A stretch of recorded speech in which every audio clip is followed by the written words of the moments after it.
அவர் சிறியவனை புழுதியிலிருந்து எடுத்து எளியவனை குப்பையிலிருந்து உயர்த்தி அவர்களை பிரபுக்களோடும் ராஜாக்களோடும் கர்த்தர் மகிமையுள்ள சிங்காசனத்திலே ஆண்டவர் உட்கார வைப்பேன் என்று வாக்கு கொடுக்கிறார். உங்களையும் என்னையும் ஆண்டவர் என்ன பண்றார்னா, ஒரு சிறியவனை ஆண்டவர் புழுதியிலிருந்து கர்த்தர் எடுக்கிறார், எளியவனை கர்த்தர் குப்பையிலிருந்து கர்த்தர் உயர்த்துகிறார்.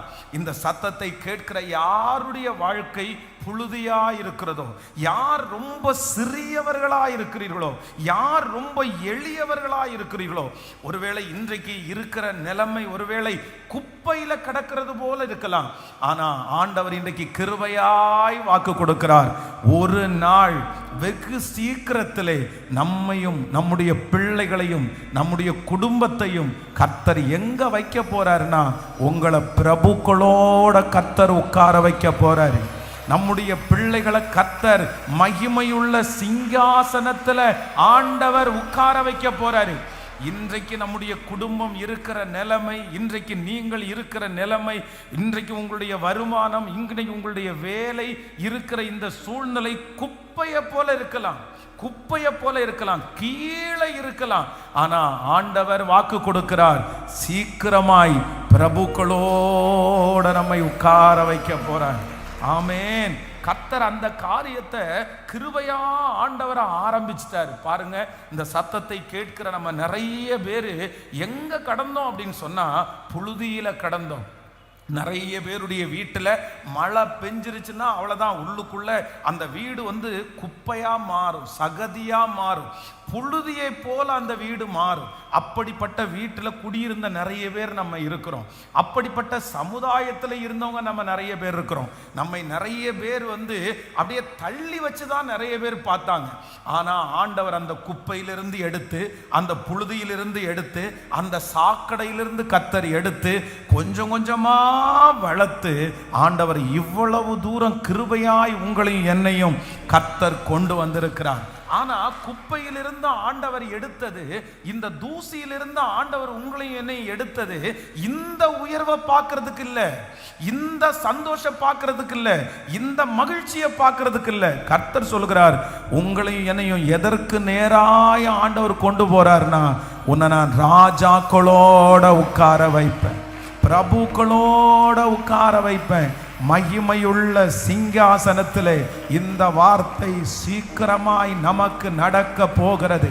கர்த்தர் கொஞ்சம் கொஞ்சமாய் இதுவரையிலும் உங்களை நடத்தின கர்த்தர், அந்த பள்ளத்தாக்கிலிருந்து உங்களை எடுத்த கர்த்தர், அந்த சகதியிலிருந்து எடுத்த கர்த்தர், கர்த்தர் வாக்கு கொடுக்கிறார், நான் உன்னை ராஜாக்களோட பிரபுக்களோட உட்கார வைக்கிற அந்த நாள் சீக்கிரமாய் வரப்போகிறதற்காய் நல்ல கரங்களை தட்டி ஆமேன் என்று விசுவாசித்து, நன்றியப்பா, நன்றியப்பா, நன்றியப்பா, இந்த வார்த்தை நடக்க போகிறதற்காக உமக்கு ஸ்தோத்திரம்.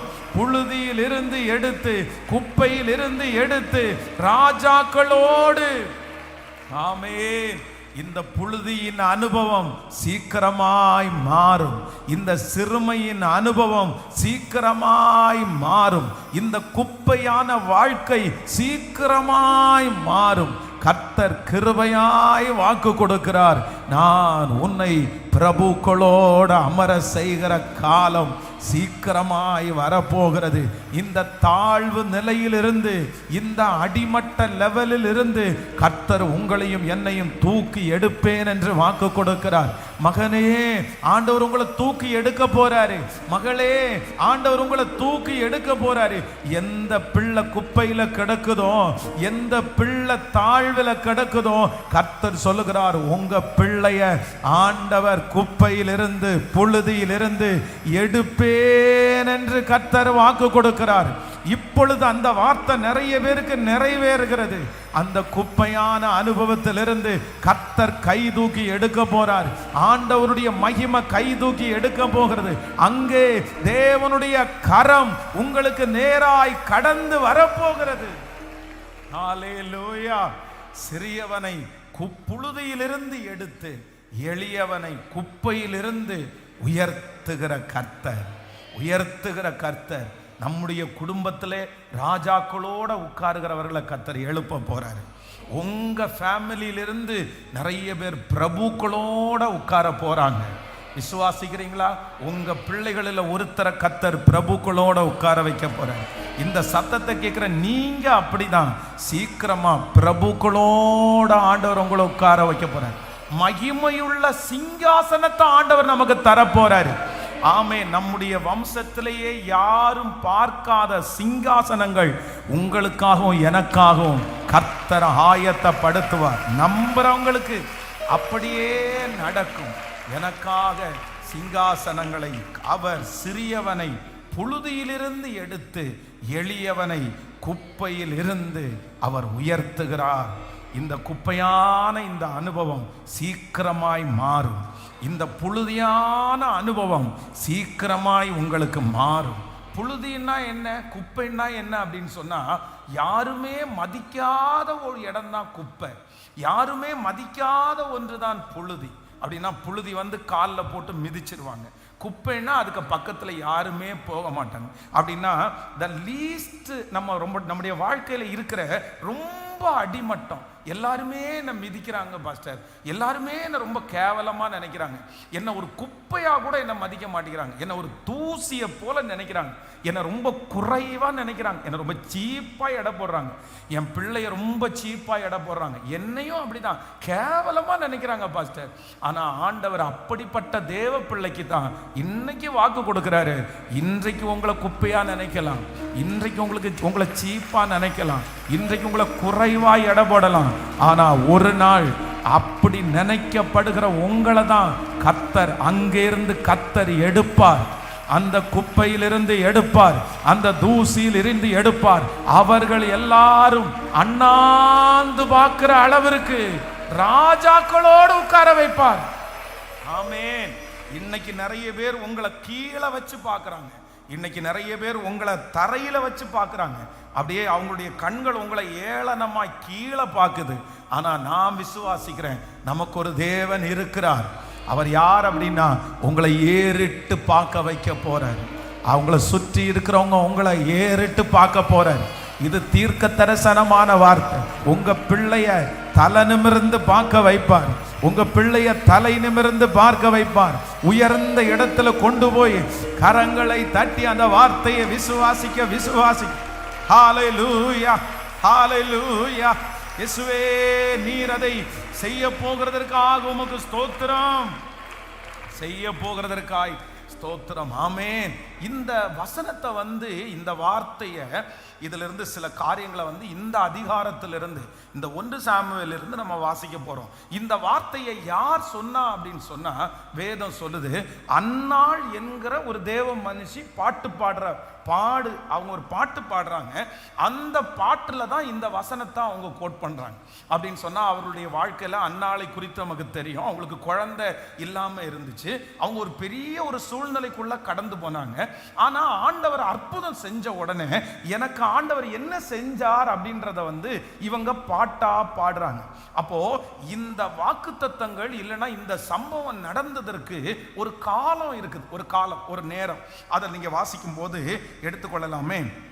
நீங்கள் 1 சாமுவேலின் புஸ்தகம் 1ஆம் அதிகாரம், ஆமென், 1வது வசனத்தை வாசிக்கும் போது, எப்ராயிம் மலை தேசத்தில் இருக்கிற ஊரானாகிய ஒரு மனுஷன் இருந்தான். அவனுக்கு எல்கானா என்று பெயர்.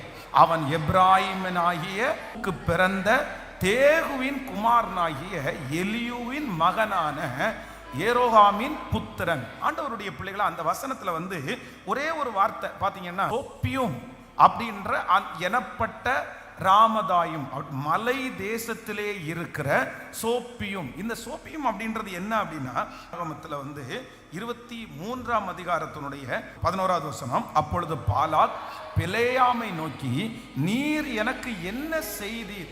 என் சத்துருக்களை சபிக்கும்படி உம்மை அழைப்பித்தேன், நீர் அவர்களை ஆசீர்வதிக்கவே ஆசீர்வதித்தீர் என்றான். அடுத்த வசனம், அதற்கு அவன், கர்த்தர் என் வாயில் அருளினதை சொல்லுவது என் கடமை அல்லவா என்றான். ஆண்டவருடைய பிள்ளைகளே, இந்த சோப்பியம் அப்படின்றது என்ன அப்படின்னு சொன்னா, அப்படின்னா ஒரு இப்போ இந்த தேசத்துல வேவு பார்க்கிறதற்காக பெரிய மலையில இருக்கும் பாருங்களேன். நீங்கள் 1 சாமுவேல் 1ஆம் அதிகாரத்துல மலை தேசத்திலே இருக்கிற சோப்பியம் அப்படின்னா, இந்த ஏர்போர்ட்டுக்கெல்லாம் நம்ம போனோம் அப்படின்னு சொன்னால், ஏர்போர்ட்டுக்கு உள்ளே பார்த்தீங்கன்னா பெரிய ஒரு ஏணி, ராட்சத ஏணி வச்சு அந்த ஏணிக்கு மேலே உட்காந்து 2-3 பேர் துப்பாக்கி ஏந்து பார்த்துட்டே இருப்பாங்க.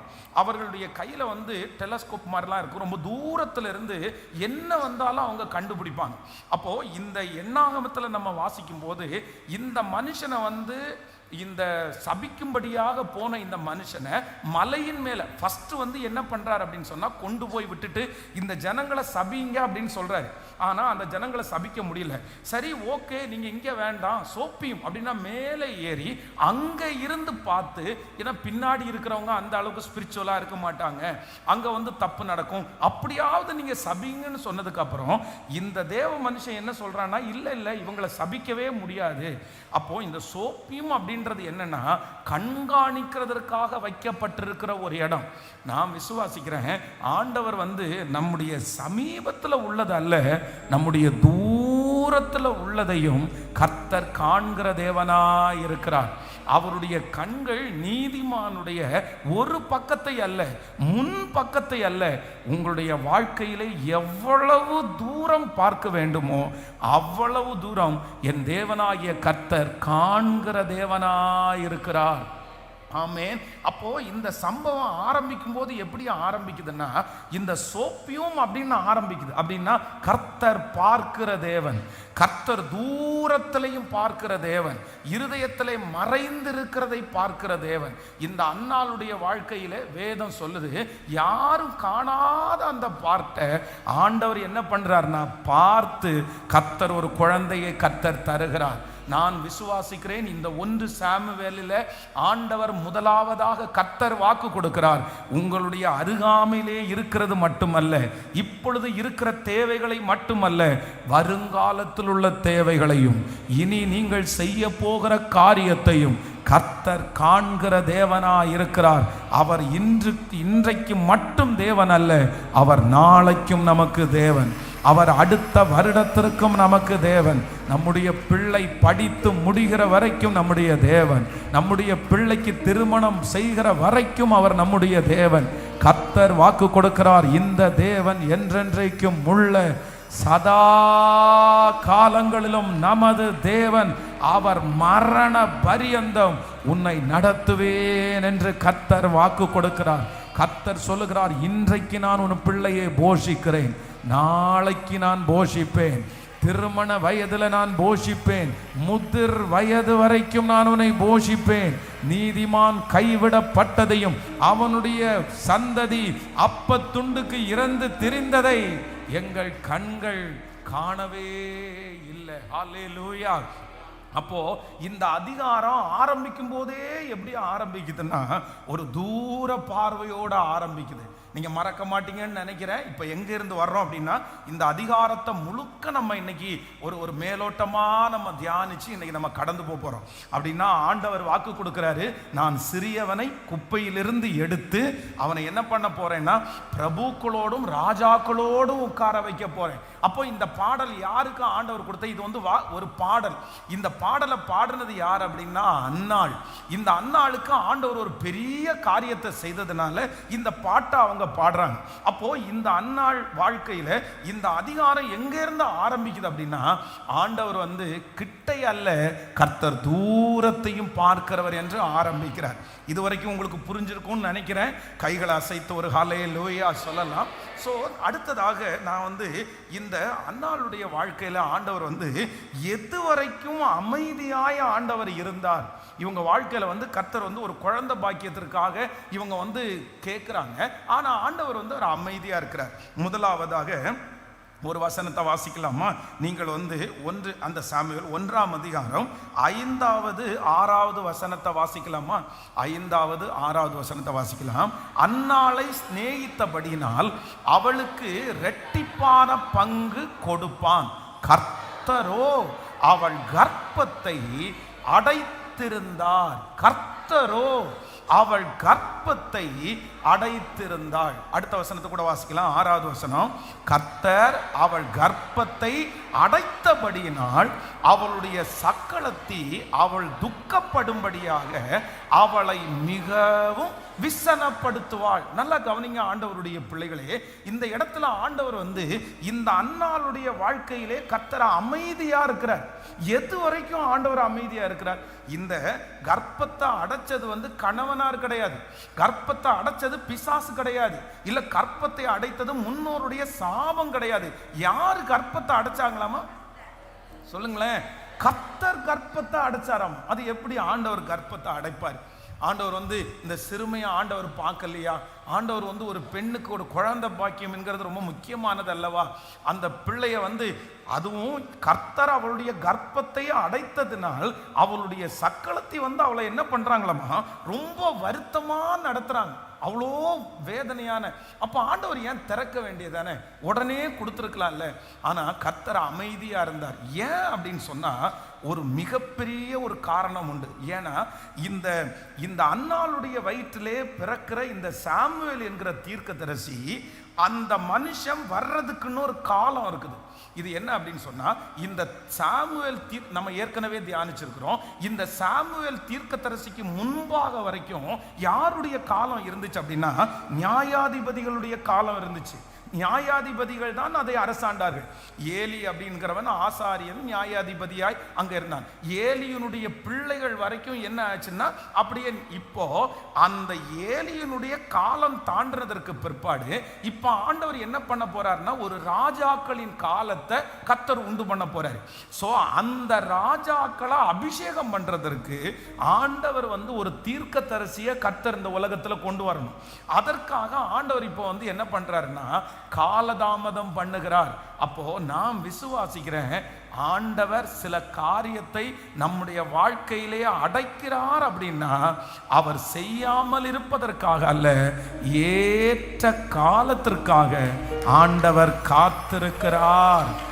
ஏற்ற காலம் வரும்போது ஆமேன், அந்த காரியம் நிச்சயமாய் நடக்கும். ஆமென். ஏலியினுடைய காலத்துல இந்த சாமுவேல் பிறந்திருக்கலாமே, இல்ல அப்படின்னா அவனுடைய பிள்ளைகளுடைய காலத்துல பிறந்திருக்கலாமே. ஆனா ஆண்டவருடைய ஞானம் என்னன்னா, அதனாலதான் இந்த அன்னாள் பாடும்போது என்ன பாடுறாங்க அப்படின்னு சொன்னா, என்னுடைய ஆண்டவர் யார் அப்படின்னா, அவர் ஞானமுள்ள தேவன், அவர் ஞானமுள்ள தேவன். நான் விசுவாசிக்கிறேன், உங்க வாழ்க்கையில இந்த சத்தத்தை கேட்கிற யார் ஒரு தேவனுடைய பிள்ளை, ஆண்டவரே இன்னும் தாமதம் பண்றீரே, இன்னும் தாமதம் பண்றீரே, ஆனா கர்த்தர் வாக்கு கொடுக்கிறார், இல்ல ஏற்ற நேரத்திற்காக தான் கர்த்தர் அந்த கர்ப்பத்தை அடைத்து வைத்திருக்கிறார். சரியான நேரம் வரும்போது, அந்த சரியான நாள் வரும்போது நான் நம்புகிறேன், அந்த சாமுவேலை பிறப்பிக்கிற தாயாய் ஆண்டவர் உங்களை மாற்றுவேன். அந்த அற்புதத்தை பிறப்பிக்கிற ஒரு தாயாய் ஆண்டவர் மாற்றுவேன் என்று கர்த்தர் வாக்கு கொடுக்கிறார். ஆமென். நம்முடைய தாமதங்கள் தீமைக்கு அல்ல, நம்முடைய தாமதங்களை கர்த்தர் நன்மையாகவே மாற்ற போகிறார். கைகளை மேல உயர்த்தி சத்தமா ஆண்டவரிடத்துல சொல்லுங்க, கர்த்தர் ஒரு நன்மையை ஆண்டவர் வைத்திருக்கிறார். சொல்லுங்க, ராஜாக்களை அபிஷேகம் பண்ணும்படியாய், ராஜாக்களை அபிஷேகம் பண்ணும்படியாய் கர்த்தர் தாமதம் பண்ணுகிறதற்கு ஒரு ரீசன் உண்டு, ஒரு நோக்கம் உண்டு, ஒரு திட்டம் உண்டு. நம்முடைய தேவன் அனந்த ஞானமுள்ளவர், கர்த்தர் ஞானமுள்ளவர். பிரதர், ஆண்டவர் ஞானமுள்ளவர். சிஸ்டர், ஆண்டவர் ரொம்ப ஞானமுள்ளவர். நம்முடைய வாழ்க்கையில எந்த காரியத்தை ஆண்டவர் தடையாய் வைத்திருந்தாலும் நீங்க எவ்வளவேனும் பயப்படாதீங்க. நான் நம்புறேன், ஆண்டவர் ஒரு சரியான ஒரு ரீசனை கர்த்தர் வைத்திருக்கிறார். ஏற்ற நேரத்தில் அந்த தாமதங்கள் எல்லாம் சரியாய் போகும். ஹல்லேலூயா. சாமுவேல் எப்போ இந்த உலகத்தில் பிறக்கணும்னு கர்த்தருக்கு தெரியும். ஏன்னா இந்த சாமுவேல் மூலமாய் ஆண்டவர் 2 ராஜாக்களை அபிஷேகம் பண்ண போறாரு. ஒன்று சவுல் ராஜா, இன்னொன்று தாவீதை ஆண்டவர் அபிஷேகம் பண்ணுகிறார்.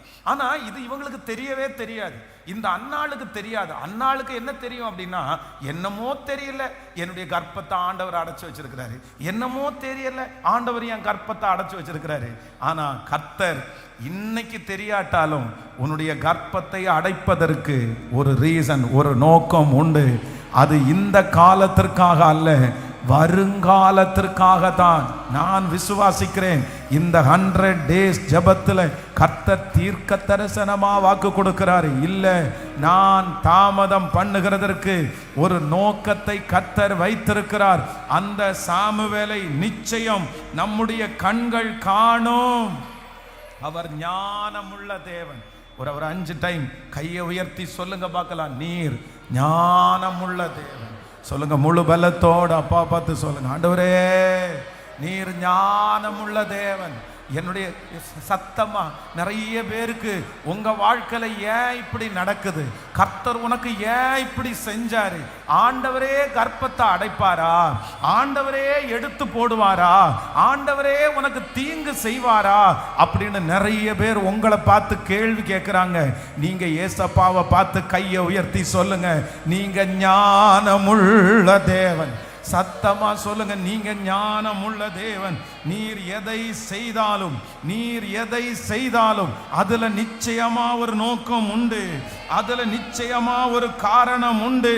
அப்பா நான் நம்புறேன், சத்தமா நம்புறேன். இன்னைக்கு உள்ள சூழ்நிலையை நான் பார்க்கிறேன், ஆனா நீர் எதிர்காலத்தை பார்க்கிறீர், நீர் எதிர்காலத்தை பார்க்கிறீர். நீங்க இந்த வார்த்தையை சொல்ல சொல்ல அப்பா மகிமைப்படுறாரு, அப்பா மகிமைப்படுறாரு, அவர் மகிமைப்படுகிறார். கர்த்தாவே நீர் ஞானமுள்ள தேவன், நீர் ஞானமுள்ள தேவன். ஹல்லேலூயா. அவருடைய ஞானத்துல கொஞ்சம் கூட குறைவு என்கிறது இருக்கவே இருக்காது.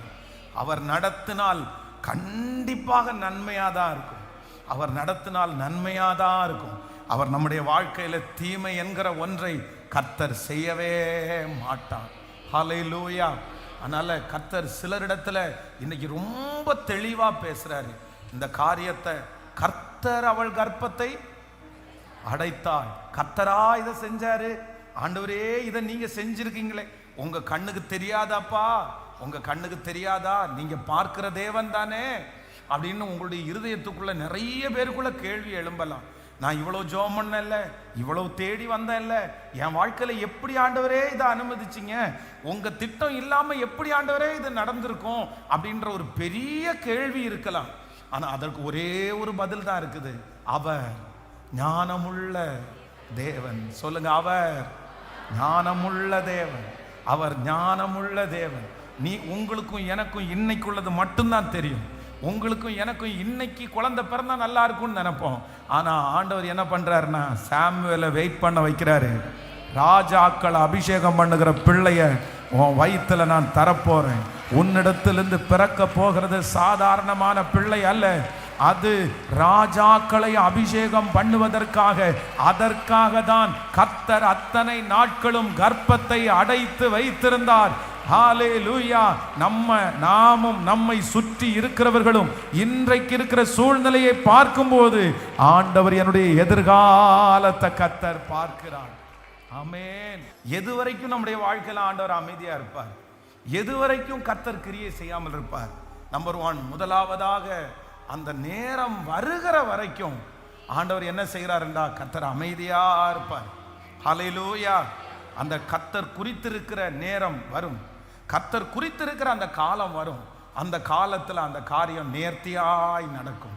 அது வரைக்கும் சில நேரத்தில் யாரே தடுத்து வச்சிருப்பார்னா கர்த்தரே தடுத்து வச்சிருப்பார். எத்தனை பேர் ஆமோதிக்கிறீர்கள்? அது என்னுடைய இன்றைக்குள்ள காரியத்திற்காக அல்ல, என்னுடைய நன்மைக்காகவே. விசுவாசிக்கிறீங்களா இல்லையா? இது நிச்சயமாய் நடக்கும், நிச்சயமாய் நடக்கும். சில மனிதர்களை ஆண்டவர் உருவாக்குற வரைக்கும் இந்த ப்ராசஸ் போகும். சிலரை கர்த்தர் தட்டி எழுப்புகிற வரைக்கும் இந்த ப்ராசஸ் போகும். அவருடைய வேலை வந்துச்சுன்னா யாருமே அதை தடுத்து நிறுத்துகிறதற்கு அவருடைய வேலை வரும். உங்க வாழ்க்கையில் அவருடைய வேலை வரும்.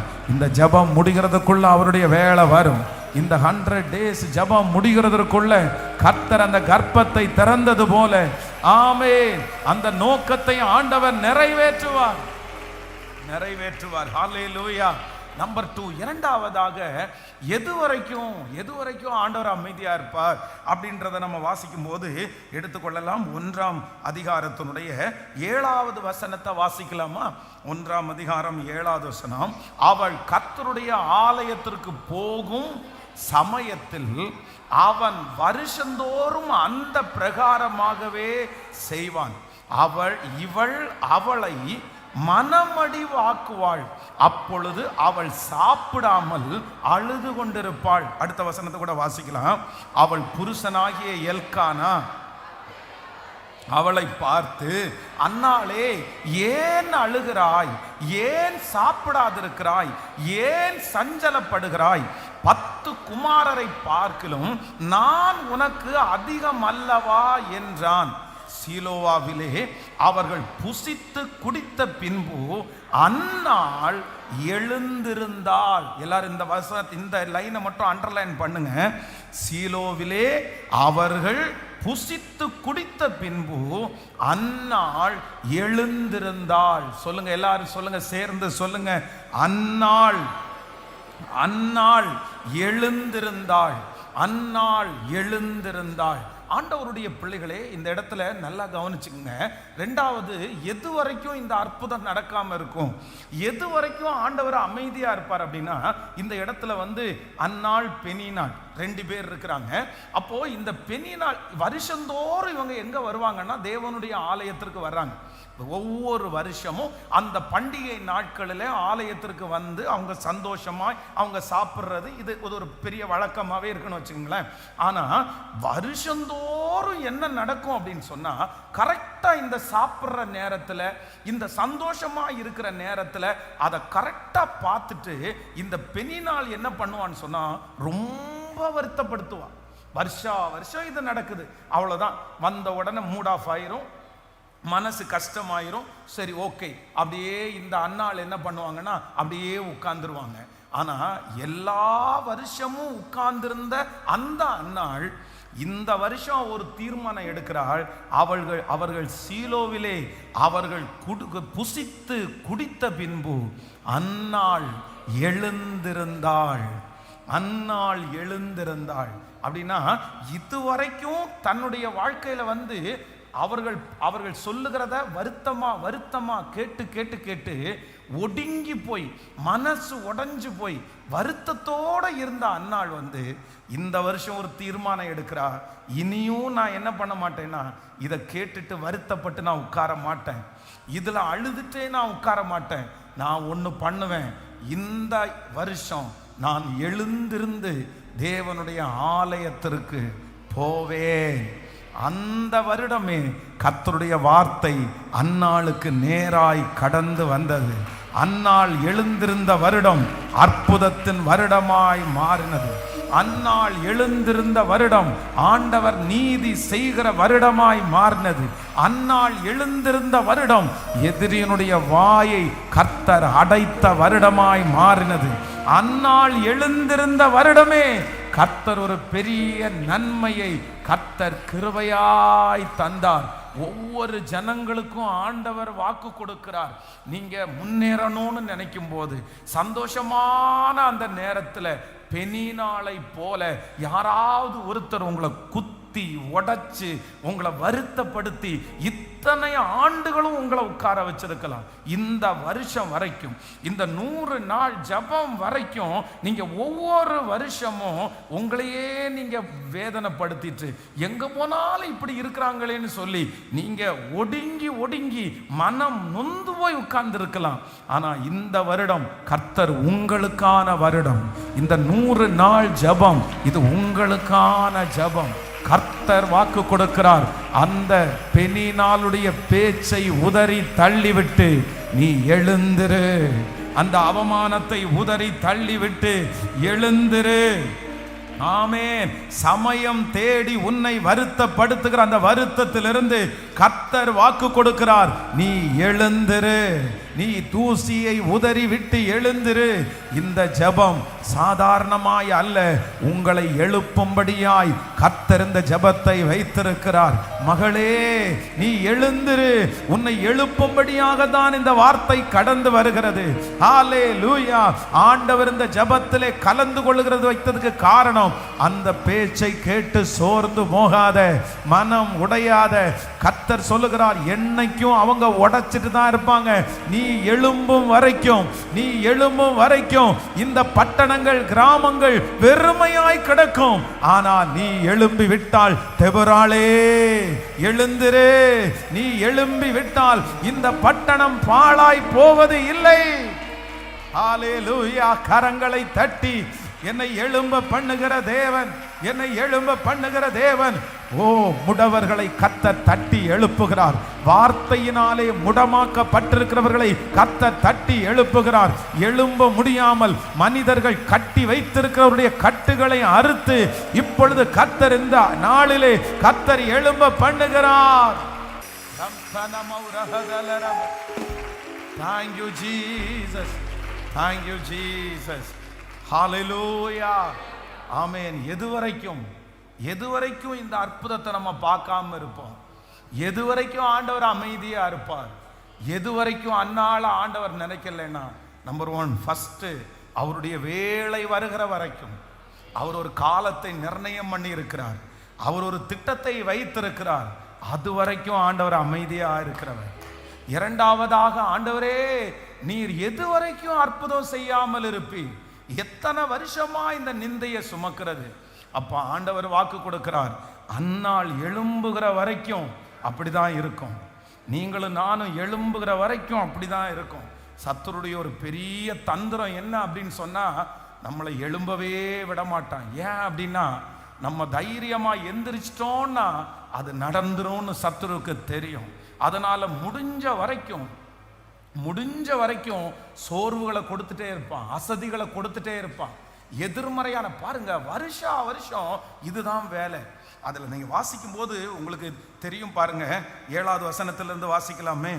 7வது வசனத்திலிருந்து, அவன் கர்த்தருடைய ஆலயத்திற்கு போகும் சமயத்தில் அவன் வருஷந்தோறும் அந்த பிரகாரமாகவே செய்வான். இவள் அவளை மனமடிவாக்குவாள். அப்போ எல்லா வருஷமும் இந்த பெண்ணினாளுக்கு என்ன வேலை? பெண்ணினாளுக்கு என்ன வேலை? அவளதான் மனமடிவாக்குவாள். உடனே அப்பொழுது அவள் சாப்பிடாமல், எப்படி ரெண்டு பேர் இருக்காங்க, சாப்பிடாம உடனே அழுதுட்டு இருப்பாள். அவ்வளவுதான். இது இயர்லியில் நடக்குது. 8வது வசனத்தை வாசிக்கும் போது, உடனே அவருடைய புருஷனாகிய எல்கானா, வருஷம் என்ன சொல்றாருன்னா, அவருடைய புருஷனாகிய எல்கானா அவனை பார்த்து, அன்னாளே நீ ஏன் அழுகிறாய்? ஏன் சாப்பிடாதிருக்கிறாய்? ஏன் சஞ்சலப்படுகிறாய்? 10 குமாரரை பார்க்கலும் நான் உனக்கு அதிகம் அல்லவா? அப்படின்னா, இத்தனை ஆண்டுகளும் இந்த புருஷன் நான் உன்னை ரொம்ப நேசிக்கிறேன், நான் உனக்கு இத்தனை பங்கை நான் வச்சிருக்கிறேன், என்ன சொன்னாலும் அன்னால என்ன பண்ண முடியலன்னா, தைரியப்படுத்தவே முடியல, எழும்ப பண்ணவே முடியல. ஆனா அந்த இயர், அந்த வருஷம் எல்லா வருஷத்தை போல அல்ல, அந்த வருஷம் கர்த்தரே என்ன பண்ணார்னா, அன்னாளுக்கு அந்த நேரம் வந்துருச்சு. அன்னாளை தூக்கி எடுக்கிற நேரம் வந்துருச்சு. எல்லா வருஷத்தை போல அல்ல, இந்த வருஷத்தினுடைய முடிவு வெற்றியான முடிவு. இந்த வருஷம் கர்த்தருடைய கரத்தினால் ஆகப்பட்ட ஒரு வருஷம். இது ஆண்டவருடைய திட்டத்தினான ஒரு வருஷம். ஹல்லேலூயா. இந்த வருஷத்திலே அன்னாள் எழுந்திருந்தாள். இனி அதை குறித்து கவலை இல்லை, தன்னை பேசுகிறவரை குறித்து கவலை இல்லை. ஆமென். ஹல்லேலூயா. அவள் எழுந்திருந்தாள். ஹல்லேலூயா. எல்லாரும் இன்னைக்கு ரொம்ப வெற்றியோட இந்த வசனத்தை கேட்கணும். எல்லாத்தையும் மறந்துருங்க. எல்லாத்தையும் அந்தந்த அப்படிதான் இருக்கும்.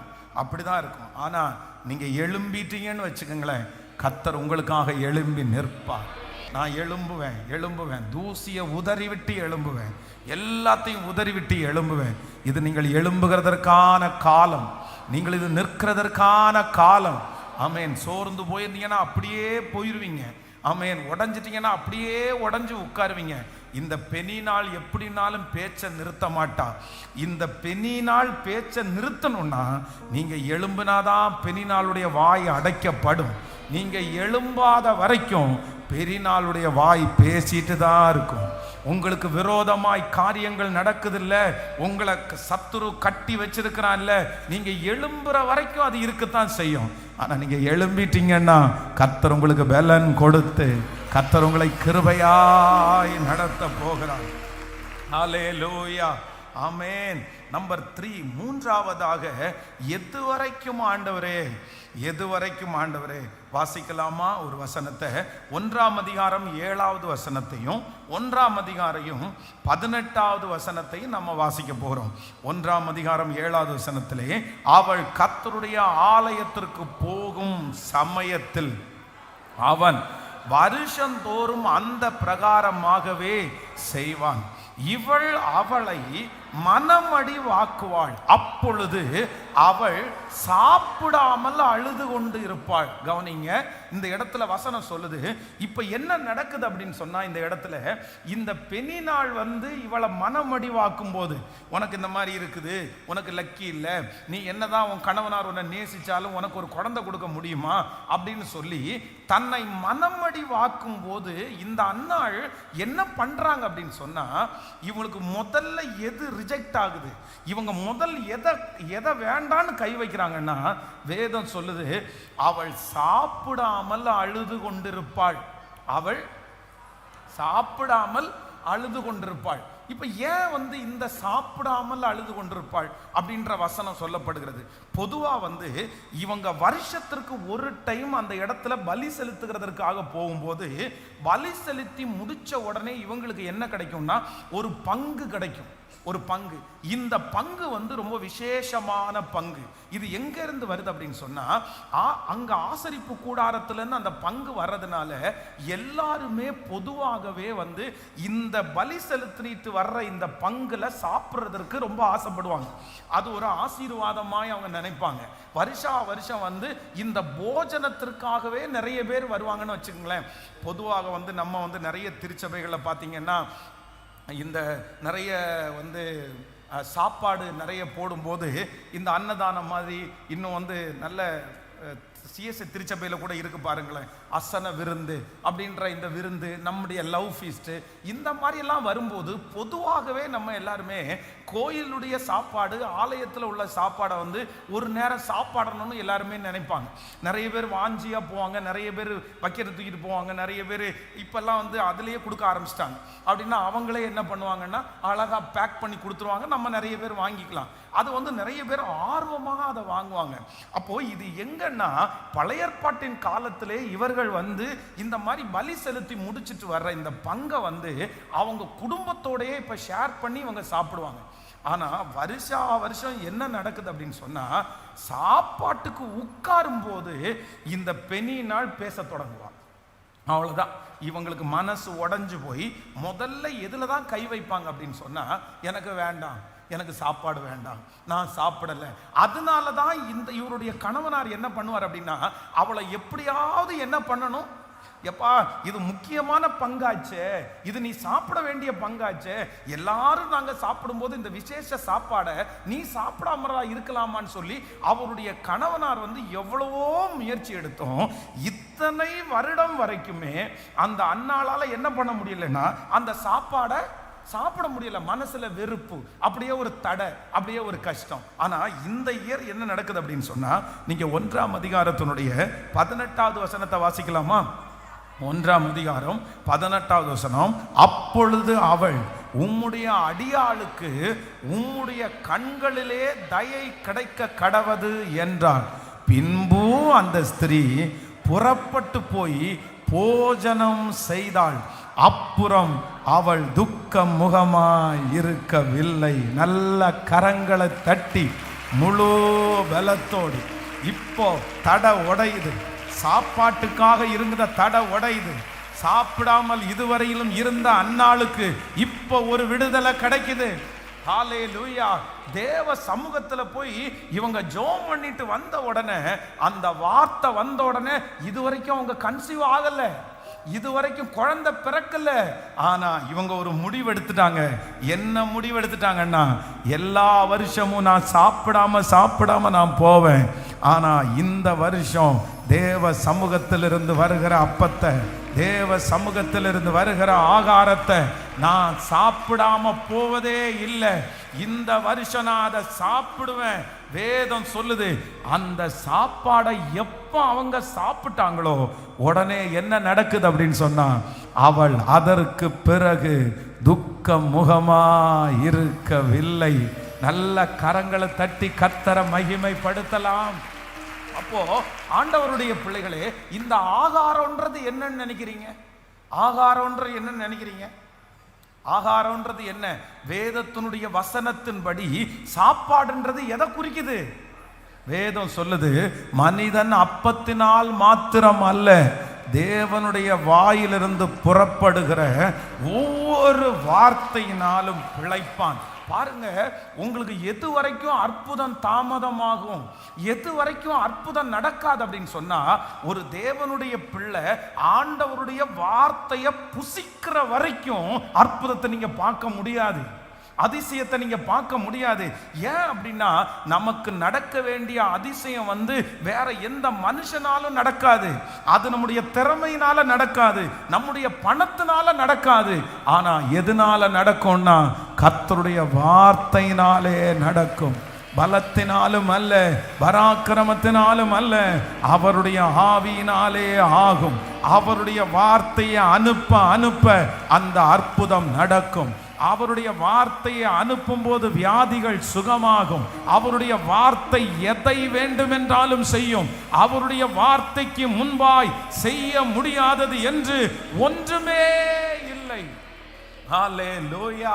ஆண்டவர் இந்த 100 days ஜெபத்தை எதுக்கு ஆயத்தப்படுத்தி இருக்கிறார் தெரியுமா? எதுக்கு வச்சிருக்கிறார் தெரியுமா? நீங்க நிறைய பேர் இதுவரைக்கும் ரிஜெக்ட் பண்ணுங்க, இதுவரைக்கும் உங்களை பிசாசு தடுத்து வச்சிருந்த இந்த வார்த்தையை நம்பாத, இந்த வார்த்தையை விசுவாசிக்காத, இந்த வார்த்தைக்கு நீ பெரிய ஒர்த்துள்ள ஆள் கிடையாது, இந்த வாக்குத்தத்தம் உனக்கெல்லாம் நிறைவேறுமா, இந்த வார்த்தைக்கு நீ எந்த விதத்தில் தகுதி உள்ள ஆளு, இந்த வார்த்தையெல்லாம் உன் குடும்பத்துக்குரிய வார்த்தை இல்லை, இதெல்லாம் உனக்கு நிறைவேறாது அப்படின்னு இதுவரையிலும் பெனினாலை போல உங்களை அந்த வார்த்தையை விசுவாசிக்க விடாதபடி தடை செய்து வைத்திருந்த அந்த தடையை முறித்து இன்றைக்கு அந்த ஆகாரத்தை, அந்த வார்த்தையை சாப்பிடுவதற்கு, அந்த வார்த்தையை விசுவாசிக்க போறோம். சொல்லுங்க ஆண்டவரை பார்த்து, அந்த வார்த்தையை நான் நம்புறேன் ஆண்டவரே, அந்த வார்த்தையை நான் விசுவாசிக்கிறேன் ஆண்டவரே. சொல்லுங்க, அந்த வார்த்தை எனக்குரியது. எத்தனை பேர் ஆமோதிக்கிறீங்க? பிரதர் சிஸ்டர், ஒன்று நினைச்சுக்குங்க, என்னதான் இங்க பிரசங்கத்தை கேட்டாலும், எத்தனை நாள் பிரசங்கத்தை கேட்டாலும் உங்களுக்கும் வார்த்தைக்கும் கனெக்ட் ஆகலைன்னு வச்சுக்கோங்களேன். சொல்லுங்க, இப்போ உங்களுக்காக நான் சாப்பிட முடியுமா? உங்களுக்காக சாப்பிட முடியுமா? நீங்க இந்த வசனத்தை ரிஜெக்ட் பண்ற வரைக்கும் அற்புதத்தை நீங்க பார்க்க முடியாது. வார்த்தையை நீங்க அணைச்சு கொள்ளாத வரைக்கும் அற்புதத்தை பார்க்க முடியாது. நீங்க என்ன பண்ணணும்னா, வார்த்தையை நீங்க நம்பணும், நீங்க வார்த்தையை நீங்க சாப்பிடணும். அந்த வார்த்தை உங்களுடைய இருதயத்துக்குள்ள கடந்து போகணும். அது உங்க உடம்புக்குள்ள எப்படி ஒரு மனுஷனுக்கு அவன் சாப்பிட்ற ஆகாரம் அவனுடைய சரீரத்தில் பலத்தை உண்டு பண்ணுதோ, அதே போல உள்ளான வாழ்க்கைக்கு கர்த்தருடைய வார்த்தை தான் உங்களுக்கு பலனை கொடுக்கும். அதுதான் காரியத்தை செய்து முடிக்கும். வார்த்தையை நம்புறவர்கள் ஒரு நாளும் வெட்கப்பட்டு போக மாட்டார்கள். அவருடைய வார்த்தை நிறைவேறும். அவர் சொன்னதை செய்யும் அளவும் நம்மை அவர் கைவிடுவது இல்லை. ஹல்லேலூயா. அப்படியே 2 கைகளை மேலே உயர்த்தி இன்னைக்கு ஒரு முடிவு எடுங்க, இன்றைக்கு ஒரு முடிவு எடுங்க. இது கர்த்தர் எனக்காக கொடுக்கிற வார்த்தை. ஆமேன். இந்த வார்த்தையை ஆண்டவர் ஆமென்றும் ஆமேன் என்றும் சத்தமா நான் இன்னைக்கு அதை புசிப்பேன். சொல்லுங்க, அப்பா சமூகத்தில் முழு பலத்தோடு சொல்லுங்க பார்க்கலாம். ஆமேன். ஆண்டவரே, இந்த வார்த்தையை என் இருதயத்துக்குள்ள எப்படியாவது கொண்டு போகணும்.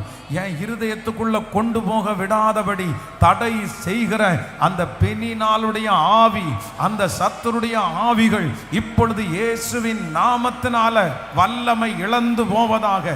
என் சகோதரனுக்குள்ள அந்த வார்த்தை கடந்து போகட்டும், என் பிள்ளைக்குள்ள அந்த வார்த்தை கடந்து போகட்டும், என் கணவனாருக்குள்ள அந்த வார்த்தை கடந்து போகட்டும். இயேசுவே, உங்க வார்த்தையை நம்பக்கூடிய ஒரு அபிஷேகத்தை இப்பொழுது எனக்குள்ள கொண்டு வாங்க ஆண்டவரே.